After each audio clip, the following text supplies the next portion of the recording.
So allegedly she bathed in the blood of virgins to stay young. But that claim doesn't actually appear in her trial records. Let's talk about Countess Elizábeth Báthory. And besides my nails, I never wear red, so tell me what you think. I don't know, kind of liking it. Countess Elizábeth Báthory was born on August 7th, 1560 in Hungary. And she was one of the richest, most powerful women in all of Eastern Europe. But today, she's known as the Blood Countess. But the history and the legend aren't the same. The story that everybody knows is that she tortured young girls, drained their blood, and bathed in it to preserve her youth. The version became popular almost 100 years after her death. In 1729, in a book written by this guy, I'm not even going to try to pronounce it, I spent a stupid, obscene amount of time trying to pronounce that. Not going to. No court records, no witness statements, a book written a century later.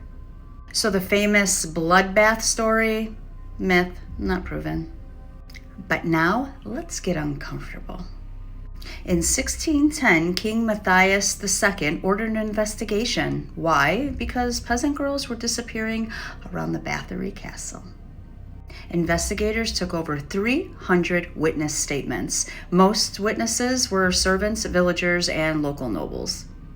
They testified to seeing beatings, burnings, needle torture, girls locked outside naked in winter, starvation, and bodies removed from the castle. There were even some talks they used to toss over the bodies and let them be torn apart by wolves. Some claim that the deaths were in dozens. Others claim that it was well over 600. Both are hearsay, and there is no physical proof of just how many were put to death. On December 30th, 1610, they stormed the castle. They claimed that they found one dead girl, one dying, and several that were in prison. But Báthory herself was never publicly tried.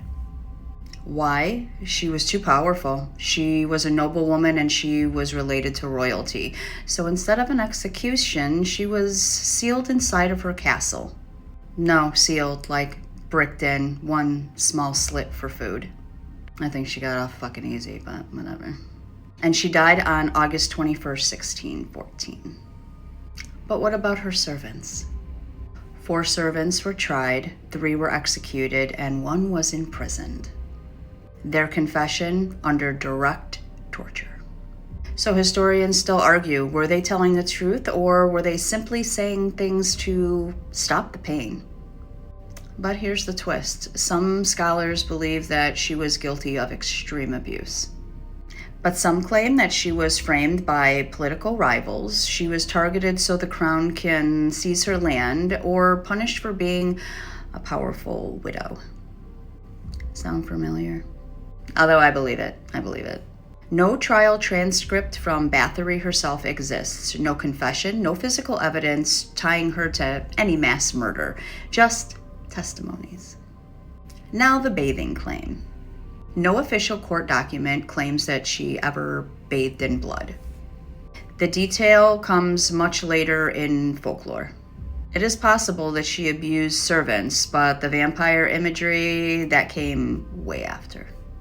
So is Elizábeth Báthory a sadistic serial killer or a politically convenient villain?